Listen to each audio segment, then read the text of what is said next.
మహారాష్ట్ర ఉప ముఖ్యమంత్రి అజిత్ పవార్ ప్రయాణిస్తున్న విమానానికి ప్రమాదం జరిగింది. బారామతిలో ల్యాండ్ అవుతుండగా విమానం ఒక్కసారిగా కూలిపోయింది. ఇక జిల్లా పరిషత్ ఎన్నికల ప్రచార నిమిత్తం ముంబై నుంచి బారామతి వెళ్తుండగా ఉదయం 8:45 ప్రాంతంలో ఈ ఘటన చోటు చేసుకున్నట్లు తెలుస్తుంది. ఇక ఇదే అంశానికి సంబంధించి సీనియర్ జర్నలిస్ట్ శ్రీశైలం గారు మరిన్ని వివరాలు అందించడం సిద్ధంగా.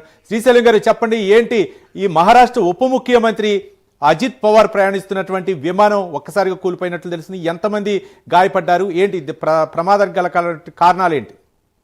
రవి, భారతదేశ రాజకీయాలలో ఒక కింగ్ మేకర్ గా పేరున్నటువంటి అజిత్ ఆనందరావు పవార్ అనేటటువంటి వ్యక్తి ఈ రోజు ప్లేన్ క్రాష్ లో దుర్మరణం కావడం అనేటటువంటిది దేశవ్యాప్తంగా ఒక సంచలనాత్మకంగా మారింది.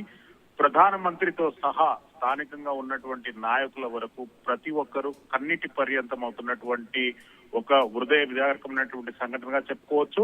బారామతిలో బారామతి అతను స్థానికంగా ప్రాతినిధ్యం వహిస్తున్నటువంటి ప్రాంతం. స్థానిక సంస్థల ఎన్నికలలో ప్రచారానికి పాల్గొనేందుకు ఈ రోజు ఉదయం 8:10 ముంబై ఎయిర్పోర్ట్ నుండి బయలుదేరినటువంటి అతని ప్రత్యేక విమానం 6 క్రూ అనేటటువంటి ఉన్నారు. అందులో 2 పైలట్లు ఉన్నారు. అతనితో పాటు 4 ఎన్సీపీకి చెందినటువంటి ముఖ్య నాయకులు అతనితో ప్రయాణం చేస్తున్నారు. 9:12 ఫ్లైట్ క్రాష్ అయినట్టు ఏటీసీకి సమాచారం అందింది. ఇందులో ప్రయాణిస్తున్నటువంటి వారందరూ కూడా దుర్మరణం చెందారు. అజిత్ పవార్ అంటేనంటే భారతదేశంలో పవర్ఫుల్ పాలిటీషియన్ గా, పవర్ మేకర్ గా, అతను కింగ్ మేకర్ గా ఉన్నటువంటి పేరు అతనికి. అతనుకు స్థానికంగా మహారాష్ట్రలో పరిపాలన పైన, ప్లానింగ్ అండ్ ఫైనాన్స్, అగ్రికల్చరల్ డిపార్ట్మెంట్లలో అతను చేసినటువంటి సంస్కరణలు అందరినీ శ్లాఘనీయంగా నిలుస్తాయి. స్వయంగా శరద్ పవార్ కు కజిన్ అంటే అతని నిఫ్యూ, అంటే అతని దగ్గరి బంధువు, అతని సిస్టర్ కొడుకుగా ఇతన్ని అభివర్ణిస్తారు.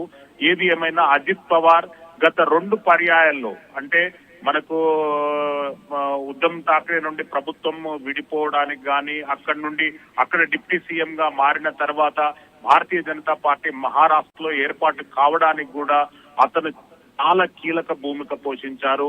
అంటే భారతీయ జనతా పార్టీ అవలంబిస్తున్నటువంటి విధానాలకు ఆకర్షితున్నాయి. నేను ఈ రోజు పార్టీకి వెన్నుదండుగా నిలుస్తున్నా అనేటటువంటి చెప్పడంతో పాటు గత కొన్ని సందర్భాలలో కూడా భారతీయ జనతా పార్టీ పలు నిర్ణయాలను సమర్థించారు. అజిత్ పవార్ మహారాష్ట్ర పాలిటిక్స్ లో ఒక కీలకమైనటువంటి నేతగా మనం అభివర్ణించొచ్చు. అంటే మనకు అహ్మదాబాద్ ప్లేన్ క్రాష్ అనంతరం కొన్ని సందర్భాలలో విమానయ ప్రయాణం అనేటటువంటిది అందరినీ హడలిస్తున్నటువంటి అంశం. గతంలో మంగళూరు క్రాష్ కానివ్వండి, కోజికోడ్ క్రాష్ కానివ్వండి, ముంబై సీప్లేన్ క్రాష్ కానివ్వండి, ఇవన్నీ కూడా ఎన్నో గుణపాఠాలను మనకు నేర్పినా కానీ భారత విమానయాన సంస్థ కానివ్వండి, డీజీసీఏ కానివ్వండి, అందులో ఉన్నటువంటి అంతర్భాగాలు కానివ్వండి జాగ్రత్తలు తీసుకోవడంలో పూర్తిగా ఫెయిల్ అవుతున్నాయని చెప్పచ్చు. శ్రీశైలం, అంటే మొత్తానికి అంటే తరచూ ఇట్లాంటి విమాన ప్రమాదాలు చోటు చేసుకుంటున్న నేపథ్యంలో అంటే సాంకేతిక లోపం అనుకోవచ్చా, లేకపోతే వాతావరణం అనుకూలించకపోవటమే కారణం అనుకోవచ్చా? దీని మీద ఉన్నతమైనటువంటి స్థాయి నివేదిక వరకు వెయిట్ చేయాలి. ఎందుకంటేనంటే వాతావరణం అనుకూలించని పరిస్థితులలో, ఇప్పుడున్నటువంటి పరిస్థితులలో ప్లేన్ టేకప్ కు గాని, ల్యాండింగ్ కు గాని డీజీసీఏ అనుమతులు ఇచ్చేటటువంటి పరిస్థితిలో లేదు. అహ్మదాబాద్ సంఘటనకు జరిగి మనకు ఒక 6 నెలలు కూడా గడవలేదు. అక్కడ జరిగినటువంటి ఒక సంఘటన ప్రపంచ చరిత్రలోనే మనకు ఒక బ్లాక్ స్పాట్ గా నిలిచిపోయేటటువంటి సంఘటన. తదనంతరం జరిగినటువంటి ఈ సంఘటనను చాలా హై స్కోప్ లో చూసేటటువంటి అవకాశం ఉంది. ఈ ఫ్లైట్ లో కూడా 2 పైలట్లు ఉన్నారు.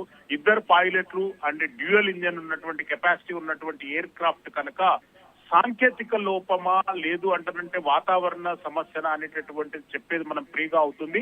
అతి త్వరలో దీనిపైన ఒక ఉన్నత స్థాయి నివేదిక అనేటటువంటిది వస్తుంది. 9:12 ఏటీసీకి సమాచారం అందింది. ప్లేన్ క్రాష్ అయింది అనేటటువంటిది. ఆ ఫ్లైట్ లో సుమారు 6 ఉన్నారనేటటువంటి ప్రాథమికంగా ఉన్నటువంటి అంశం కొద్దిసేపటి క్రితమే ప్రభుత్వం అధికారికంగా ధృవీకరించింది. మహారాష్ట్ర ప్రభుత్వం గాని, భారత ప్రభుత్వం గాని ఒకరొకరు అజిత్ పవార్ మృతి పైన స్పందిస్తున్నటువంటి ధర్మిల ఇది భారతదేశ చరిత్రలో పొలిటీషియన్స్ అంటే శ్రీశైలం మనకు గారు, చాలా అంటే మంది ముఖ్యంగా మహారాష్ట్ర రాజకీయాల్లో ఒక కీలక నేతగా అజిత్ పవార్ ఉన్నారు. ముఖ్యంగా ఏ ప్రభుత్వం అంటే ఏర్పడాలన్నా సరే ఆయన కీలక భూమిక పోషించినటువంటి సందర్భాలు ఉన్నాయి. ఈ నేపథ్యంలో స్థానిక సంస్థల ఎన్నికల్లో కూడా ఆయన బిజీగా ఉన్నటువంటి నేపథ్యంలో ఒక పక్క శరద్ పవార్ కి అత్యంత సన్నిహితుడు, మరో పక్క కుటుంబం అంటే విడిపోయినటువంటి నేపథ్యంలో సంబంధించినటువంటి రక్త సంబంధీకులందరూ కూడా విడిపోయినటువంటి సందర్భంలో అందరినీ కూడా ఒక్క తాటిపైకి తీసుకొచ్చినటువంటి సందర్భంలో ఈ దుర్ఘటన మహారాష్ట్ర రాజకీయాల్లో ఎలాంటి ప్రభావం చూపించే అవకాశాలు ఉన్నాయి అనుకోవచ్చు? అంటే పొలిటికల్ గా ట్రిమర్స్ క్రియేట్ చేసేటటువంటి అవకాశం అయితే స్పష్టంగా ఉంది. శరద్ పవార్ దగ్గర నుండి మేజర్ స్టేక్ ను భారతీయ జనతా పార్టీకి తీసుకొచ్చినటువంటి ఘనత అజిత్ పవార్ ఉంది. అజిత్ అంటే ఒక ట్రెడిషనల్ ఓట్ బ్యాంక్ అంటే శరద్ పవార్ది కానీ ఎన్సీపీది కానీ అక్కడ ఉన్నటువంటి మహారాష్ట్రలో ఉన్నటువంటి ట్రెడిషనల్ ఓట్ బ్యాంక్ అంతా కూడా శరద్ పవార్ ఇన్కాష్ చేసుకున్నారు. ఆ ఇన్కాష్ చేసుకున్నటువంటి ఓట్ బ్యాంక్ ను భారతీయ జనతా పార్టీకి కన్వర్ట్ చేయడంలో అజిత్ పవార్ చాలా కీలక పాత్ర పోషించారు. ఇప్పుడు అక్కడ ఉన్నటువంటి పరిస్థితులను హ్యాండిల్ చేసేటటువంటి కెపాసిటీ ఎవరైతే ఎన్సీపీ నుండి విడిపోయినటువంటి నాయకుల వర్గంలో ఇంత కెపాసిటీ ఉన్నటువంటి వ్యక్తులంటూ ఇప్పుడు అక్కడ లేరు.